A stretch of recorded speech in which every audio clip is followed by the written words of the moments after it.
नमस्कार, मेरा नाम ज्ञानेश्वर है और आपने देखना शुरू किया है लाइव स्टेज। मेरे साथ रोज की तरह दिल्ली से जुड़ रहे हैं देश के जाने माने सीनियर जर्नलिस्ट अजीत द्विवेदी जी।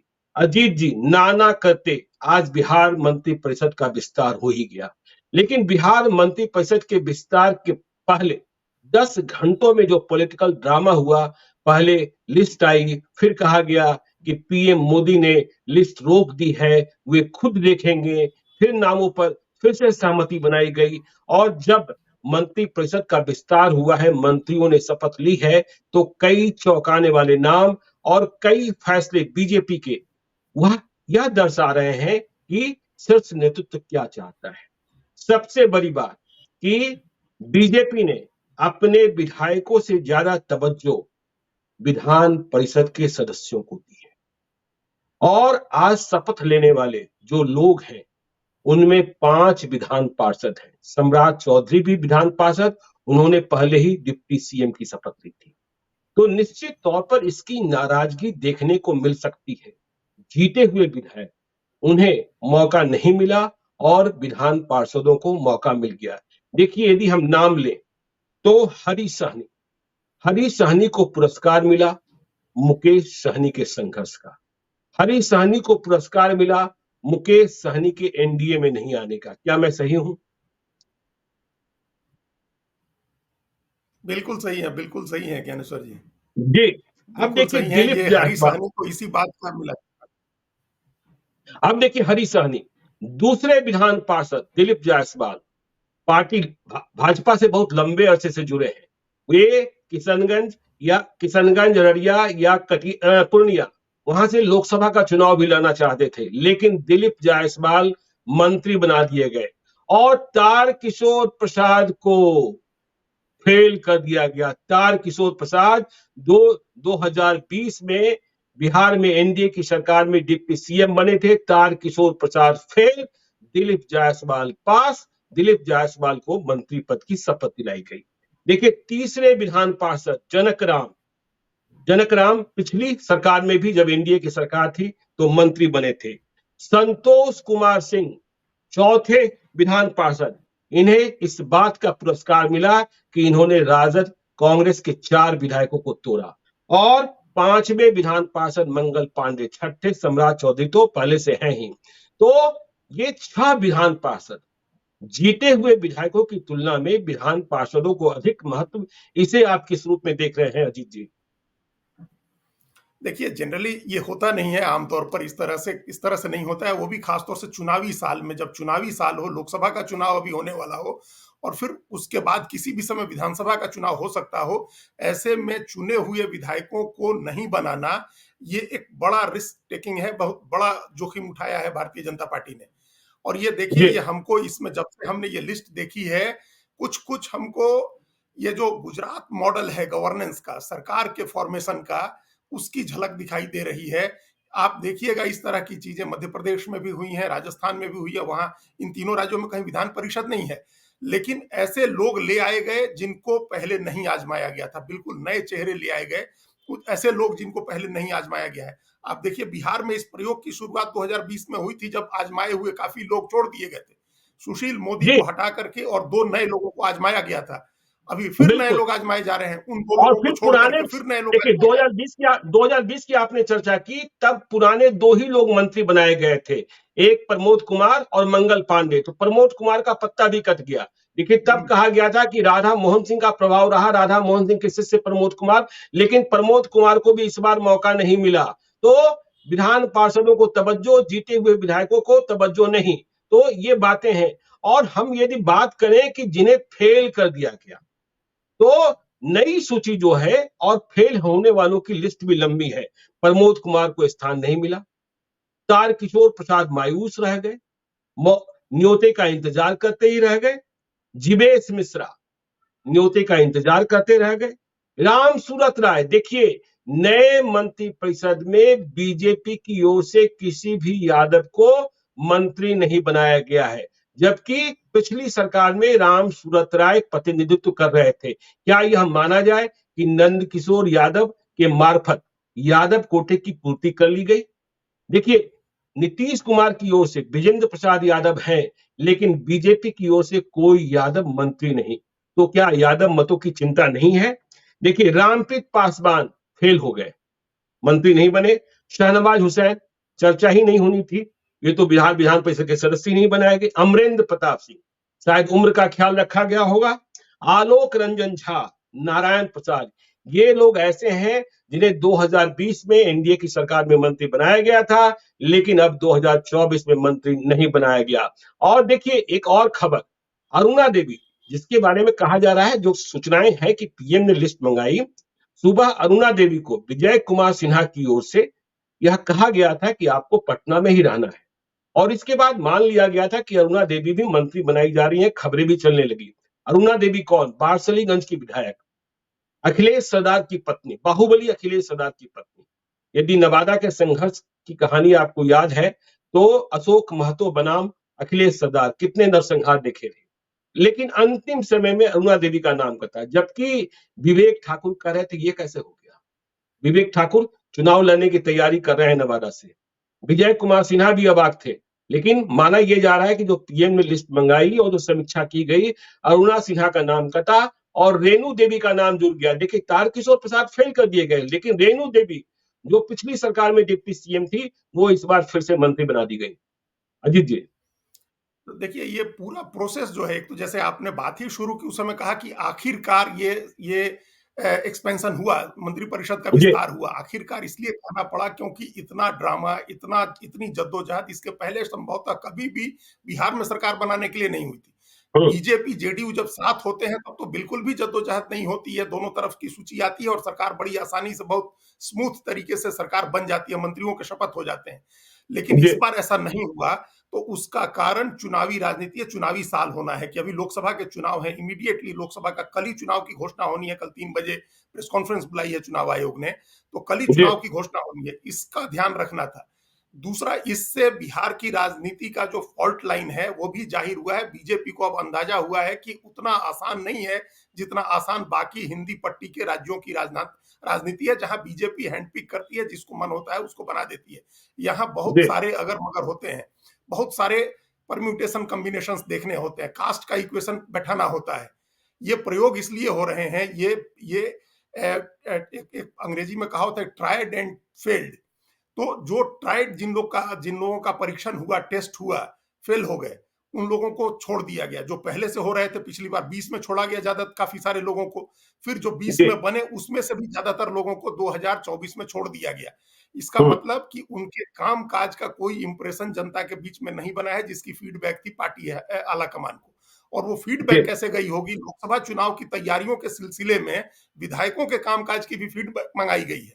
उनके बारे में क्या अंदाजा है लोगों का, उसकी फीडबैक है।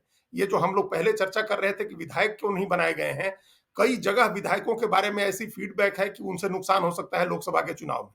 विधान जी। परिषद के लोगों से ऐसा भले नहीं हो, लेकिन विधायकों से हो सकता है, क्योंकि वो सीधे जनता के प्रतिनिधि होते हैं।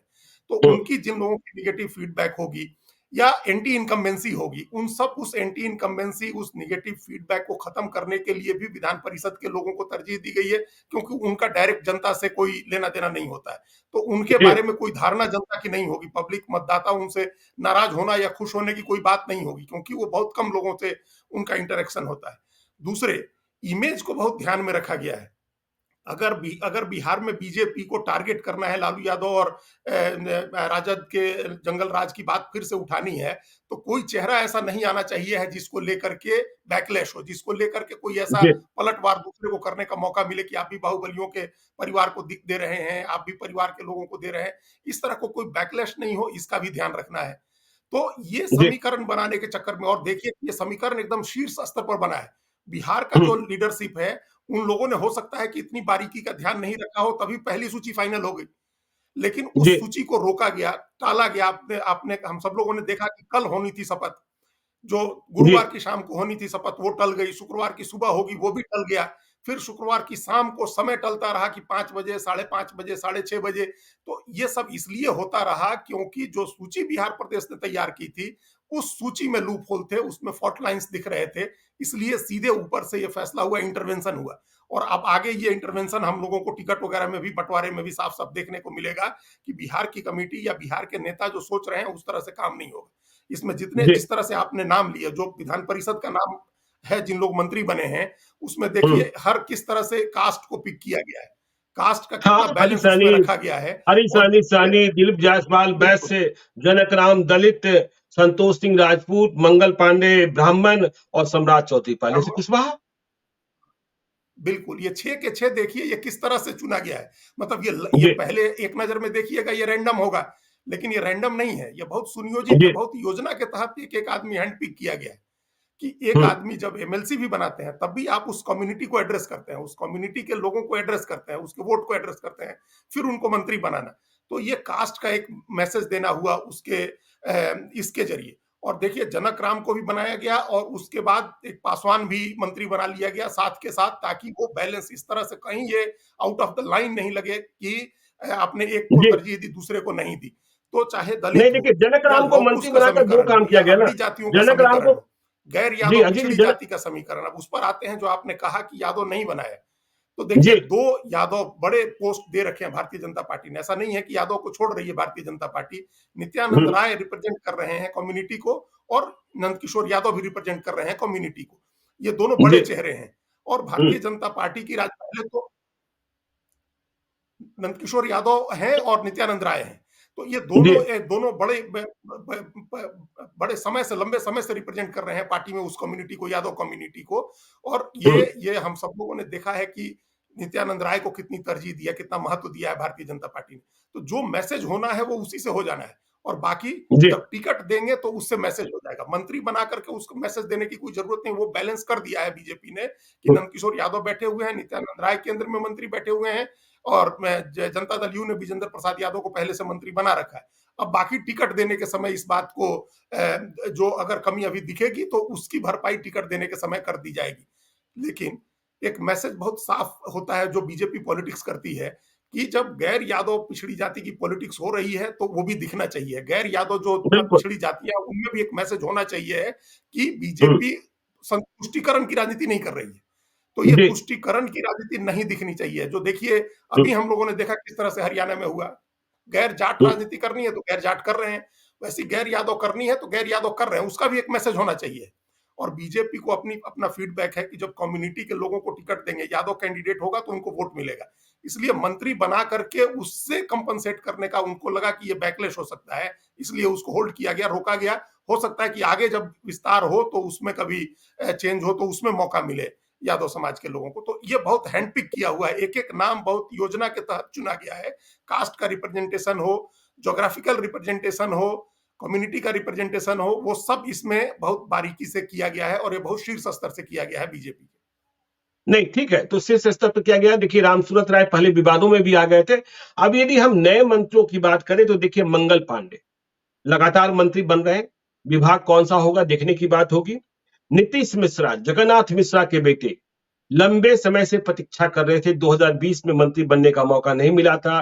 नित्यानंद राय वर्सेस नीतीश मिश्रा की खबरें भी चलती रहती थी, तो नीतीश मिश्रा को इस बार मौका मिल गया।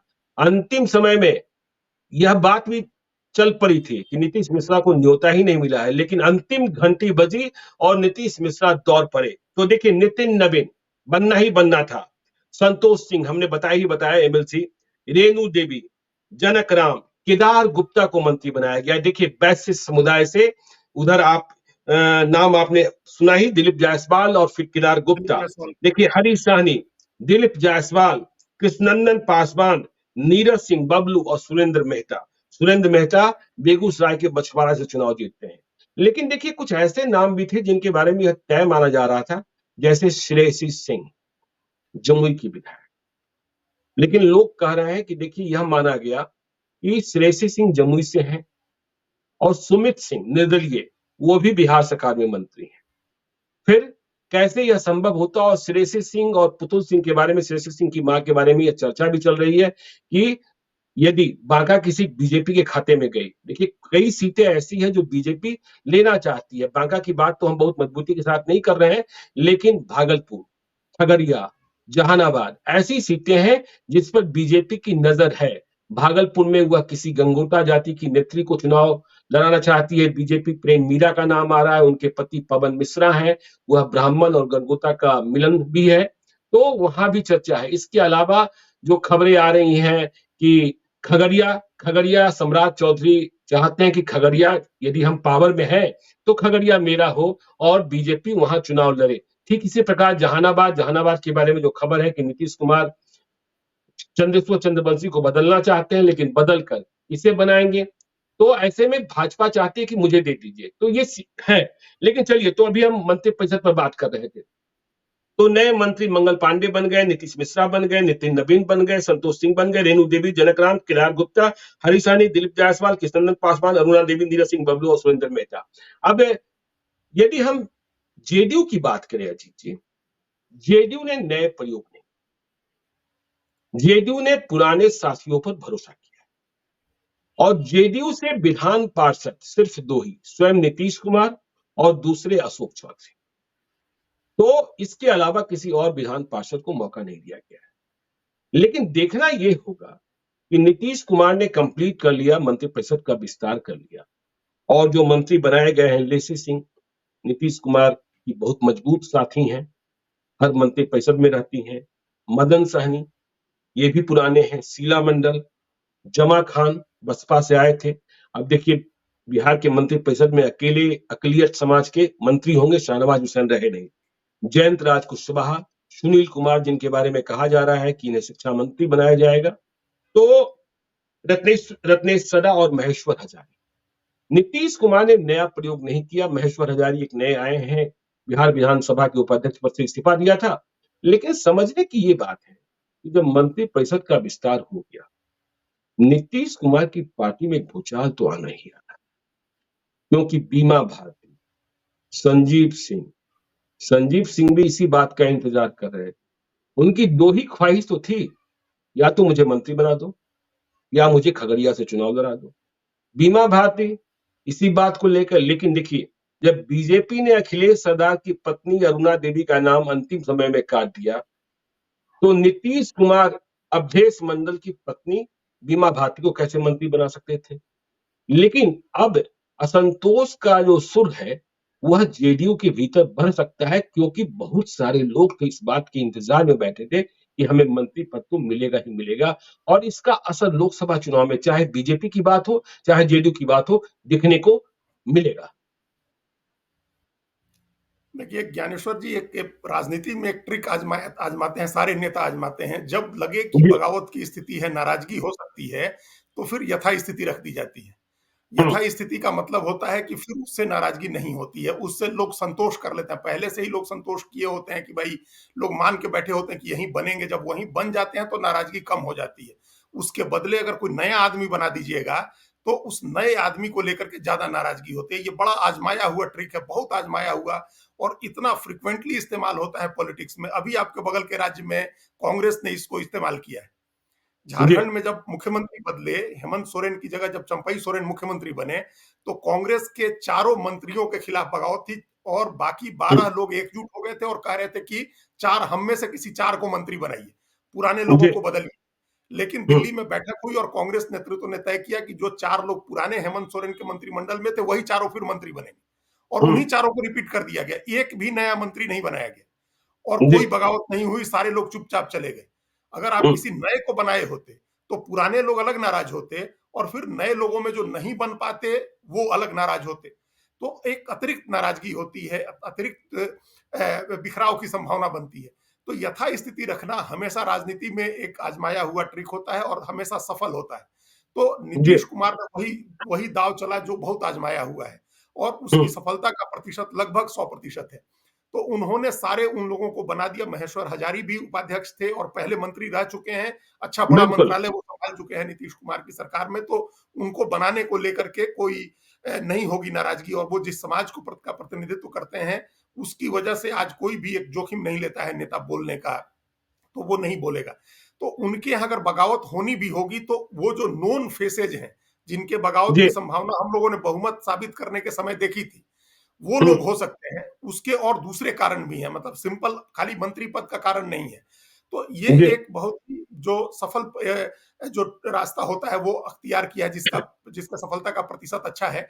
बीजेपी ने भी वही किया है, जेडीयू ने भी लगभग वही किया है। आप देखिए तमाम बड़े चेहरे जो जिनको जिनके बारे में एक आमतौर पर कहा जाता था एक आध लोगों को छोड़ दें, जैसे मंगल पांडे का मंत्री बनना माना जाता है कि तय है, वो बनेंगे ही, उनके खिलाफ क्या नाराजगी होगी। नीतीश मिश्रा बड़ा चेहरा है, उनको उनके खिलाफ क्या नाराजगी होगी। ये हमारे चंपारण जिले में कई बार प्रमोद कुमार रह चुके हैं, और कृष्णनंदन पासवान जो है वो भी कई बार एमएलए रहे हैं, और दो अलग अलग जी, सीट से एक बार हारने के बाद फिर वापस वो चुनाव हम्म, लड़े और जीते। और अभी उनकी सेहत भी खराब थी, दिल्ली में अपना इलाज उलाज करा करके लौटे हैं। तो उनको भी बनाना, एक पुराने साथी को बनाना है। बीजेपी ने अपने पुराने लोगों को ही बनाया है, उसमें भी कोई एक आध जी, ही प्रयोग नए का होगा। तो पुराने हम्म, आजमाए हुए लोगों को उसने भी बनाया है, और जेडीयू ने भी आजमाए हुए लोगों को बनाया है। कोई नया चेहरा ले आते, जैसे श्रेयसी सिंह की बात थी, वो तो आपने सब बताया कि उसमें लोकसभा चुनाव का भी एक एंगल है, बांका सीट का भी एक एंगल है, जमुई से दो लोग कैसे मंत्री बनाए, वो भी एक ही जाति के, ये भी एक एंगल है। लेकिन अगर जी, आप कोई नया चेहरा ले आते जो पहली हम्म, बार की विधायक हैं, तो उसके बाद फिर वहां आपको जवाब देना होता कई लोगों को। कई लोग उसके बाद उठ खड़े होते कि भाई फिर हमारे में क्या कमी है कि हमको नहीं बनाया। तो जो पुराने बिल्कुल, आजमाए हुए लोग जब आप बनाते हैं, तो उसके खिलाफ बगावत की संभावना कम होती है। ये यथास्थितिवाद की राजनीति है जी, जो दोनों पार्टियों हम्म, ने की है, बगावत को कम हम्म, करने के लिए, नाराजगी को कम करने के लिए। देखिए, अगर अभी चुनाव नहीं होने होते तो इतनी चिंता करने की जरूरत ना नीतीश कुमार को होती, ना बीजेपी को होती। लेकिन जी, चुनाव है, इसीलिए ये चिंता करनी पड़ी है कि आप कोई नया प्रयोग मत करिए, किसी नए आदमी को नहीं ले आइए। जो पुराने आजमाए हुए लोग हैं, चाहे जनक राम हो या कृष्णनंदन पासवान हो, नीतीश कुमार हो या मंगल पांडे हो, ये सब आजमाए हुए लोग हैं, सब पुराने लोग हैं। इन्हीं लोगों को बीजेपी ने बनाया, और अशोक चौधरी से लेकर के, और जब संतोष हसुमन हटे थे तो रत्नेश सदा को बनाया गया था, तो उनको बनाना ही था। तो नीतीश कुमार के चेहरे भी सब वैसे ही हैं जो जी, पहले से थे, और जिनको लेकर के पार्टी के अंदर कोई नाराजगी नहीं होगी। नया प्रयोग करने पर नाराजगी होती। हमको लग रहा है कि ये यथास्थिति बना करके लोकसभा चुनाव पार कराना है।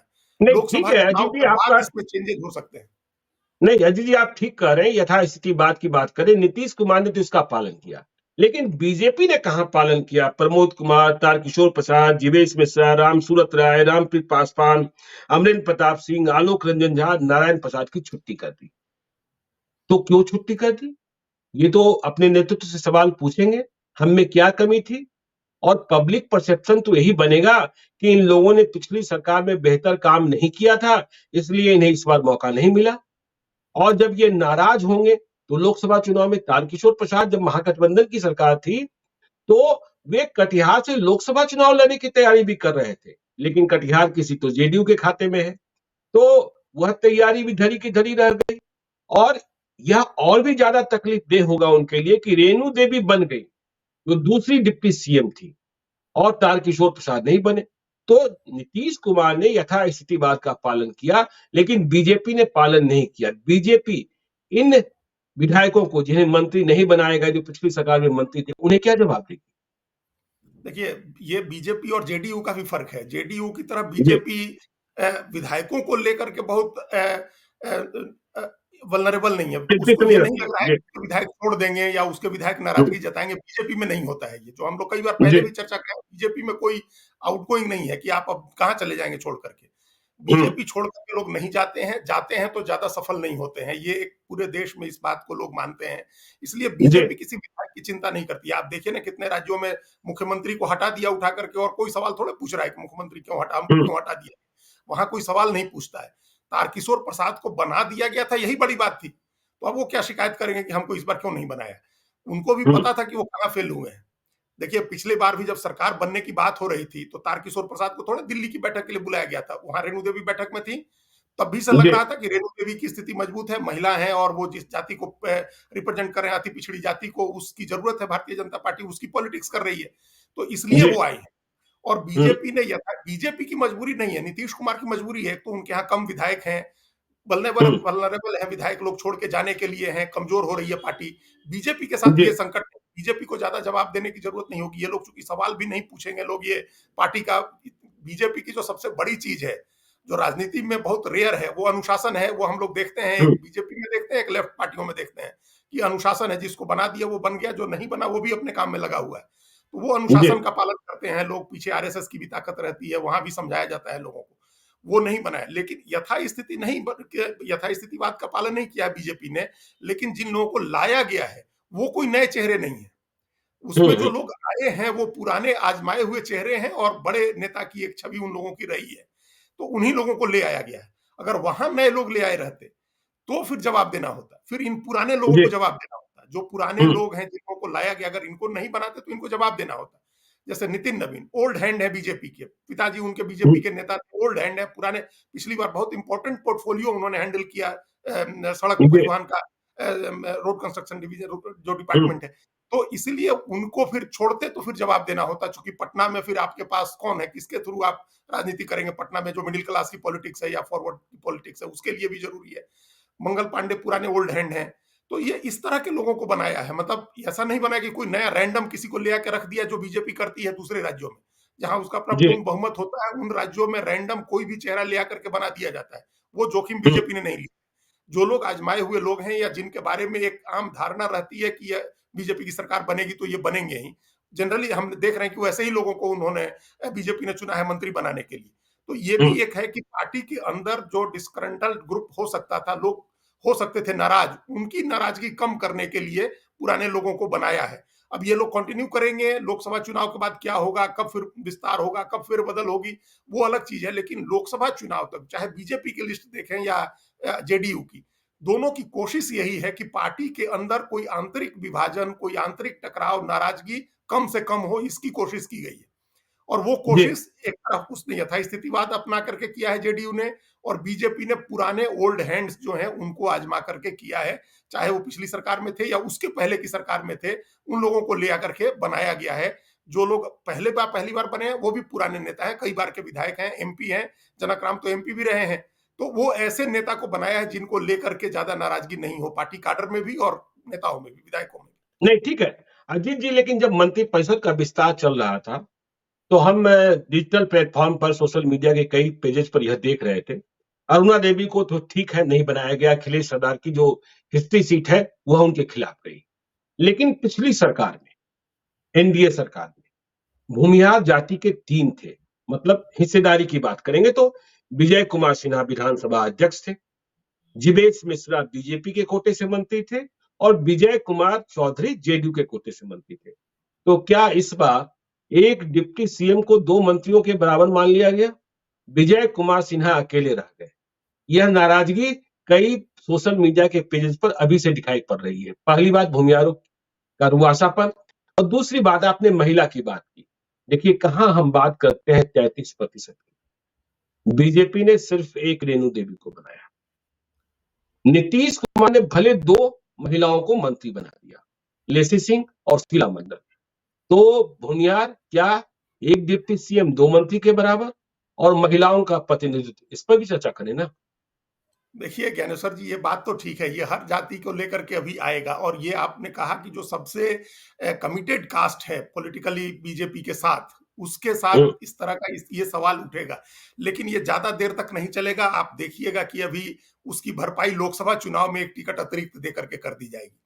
जी। पिछली बार सिर्फ एक टिकट बीजेपी ने दिया था लोकसभा चुनाव में, इस बार एक टिकट अतिरिक्त दे करके और गंगा के दोनों किनारों की तरफ जो है एक एक करके, और उसकी भरपाई करेगी इस बार बीजेपी। जी। तो वो एक अभी हम लोग कितनी बार चर्चा करते हैं कि कई चीजें होती हैं जो एक को एडजस्ट करना होता है, कहीं दूसरी जगह एडजस्ट करते हैं, तो वो हमको जी। ऐसा लग रहा है ये नाराजगी होगी, लेकिन ये वक्ती तौर पर वक्ती नाराजगी होगी एक तो, लेकिन दूसरा, दोनों लोग हैं जो बहुत हैवी वेट हैं, चाहे विजय चौधरी हो या विजय सिन्हा हो, दोनों बहुत हैवी वेट है, मिनिस्ट्री भी हैवी वेट रहेगी, बड़ी मिनिस्ट्री रहेगी, और डिप्टी सीएम है। देखिए हमने भूमिहारों को ये कहते सुना था कि चलो डिप्टी में ही चीफ तो लगा, श्री बाबू के बाद डॉक्टर सिंह चीफ की तो स्थिति के लगा बाद, कम जी, से कम। श्री बाबू के बाद, जी। अभी तक तो मिनिस्टर ही होते थे श्री बाबू के बाद, अब डिप्टी में ही लगा, चीफ मिनिस्टर तो लगा। तो वो जी। इस बात पर संतुष्ट है, उनकी नाराजगी कंटेन्ड है, काफी हद तक कंटेन्ड है। और दूसरा, लोकसभा की एक टिकट दे करके और उस नाराजगी को कम कर दिया जाएगा, बल्कि उत्साह में बदल दिया जाएगा कि हम एक टिकट और लोकसभा का दिए, आपका जी। रिप्रेजेंटेशन आगे बढ़ सकता था। ये महिला वाली बात जो है, ये बहुत ही जरूरी बात है कि इस तरह से अनदेखी होना महिलाओं का, ऐसा नहीं है कि महिला विधायक नहीं है, ऐसा नहीं है कि वो योग्य नहीं है, उनको आप मौका दीजिएगा, वो बेटर परफॉर्म करके दे सकती हैं, देना चाहिए है।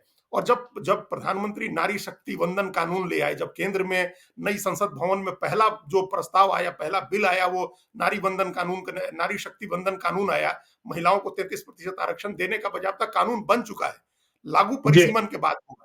तो यहां फिर मंशा क्या सवाल खड़ा हो जाता है ज्ञानेश्वर जी, अगर आपकी मंशा है, आप महिलाओं को अधिकार देना चाहते हैं, उनका प्रतिनिधित्व देना चाहते हैं, तो आप कानून का क्या इंतजार कर रहे हैं? बिना कानून बने भी दीजिए, बिल्कुल। अपनी तरफ से पार्टी में हम्म, उनको टिकट दीजिए, उनका प्रतिनिधित्व बढ़ाइए। और इस मामले में जो जो माइलस्टोन सेट किया है ममता बनर्जी ने कि 40% महिलाओं को टिकट दिया, उन्होंने जो माइलस्टोन सेट किया है नवीन पटनायक ने 40% महिलाओं को टिकट दिया। आज राज्यसभा में ममता बनर्जी के कोटे में 41% महिलाएं हैं। तो ये जी। सीखने की बात होती है कि कानून की जरूरत नहीं है, अगर आपकी मंशा ठीक है, आप आधी आबादी को प्रतिनिधित्व देना चाहते हैं। हम्म, और ये बड़ी निराशा हुई है हमको देख करके कि ये जो दो नेता हैं, प्रधानमंत्री नरेंद्र मोदी और मुख्यमंत्री नीतीश कुमार, ये दोनों, इन दोनों को सबसे ज्यादा महिलाएं वोट करती हैं। इनके लिए थोक भाव में महिलाएं निकलती हैं, पुरुषों को आउट नंबर कर देती हैं, पुरुषों से ज्यादा वोट करती हैं महिलाएं। इन दोनों को, जी। इसके पहले कोई महिला नेताओं में महिलाओं की पसंद रही है, लेकिन कोई पुरुष नेता हमको ऐसा नहीं समझ में आ रहा है राजीव गांधी के बाद जिसको महिलाएं इतनी पसंद करती हों। नरेंद्र मोदी और नीतीश कुमार है, और इसके बावजूद दोनों अन्याय कर रहे हैं उनके साथ। वहां जी। प्रतिनिधित्व बढ़ाना चाहिए था। और हम ये उम्मीद करते हैं कि लोकसभा चुनाव में ज्यादा महिलाओं को टिकट देकर के दोनों अपनी इस कमी की भरपाई करें। हालांकि समझ नहीं आ रहा है कि कहां से करेंगे, चूंकि ज्यादातर जगहों पर तो पुरुष उम्मीदवारों के ही नाम चल रहे हैं, लेकिन दे बिल्कुल। करके इस कमी की भरपाई करनी चाहिए। अन्याय हुआ है महिलाओं के साथ इस समय मंत्रिमंडल में। चलिए, तो अन्याय हुआ है तो देखिए, मंत्रिपरिषद का विस्तार हो गया, कल चुनाव की रणभेरी बजेगी और मंत्रिपरिषद के विस्तार के बाद कहां कौन सा सुर उठता है, इसका भी हम ध्यान रखेंगे, इसकी भी चर्चा करेंगे। और जब कल चुनाव की रणभेरी बज जाएगी तो बिहार की तारीखें क्या हुई और इसके बाद तैयारी कैसी शुरू होगी, यह भी आपको बताएंगे। आप देखते रहिए लाइव सीरीज को। यदि अब तक आपने हमारे यूट्यूब चैनल लाइव सीरीज को सब्सक्राइब नहीं किया है तो जरूर कर लीजिएगा, और यदि इस वीडियो को फेसबुक पेज के माध्यम से देखें तो पेज को लाइक कीजिएगा, ट्विटर पर भी हमें फॉलो कीजिए। धन्यवाद।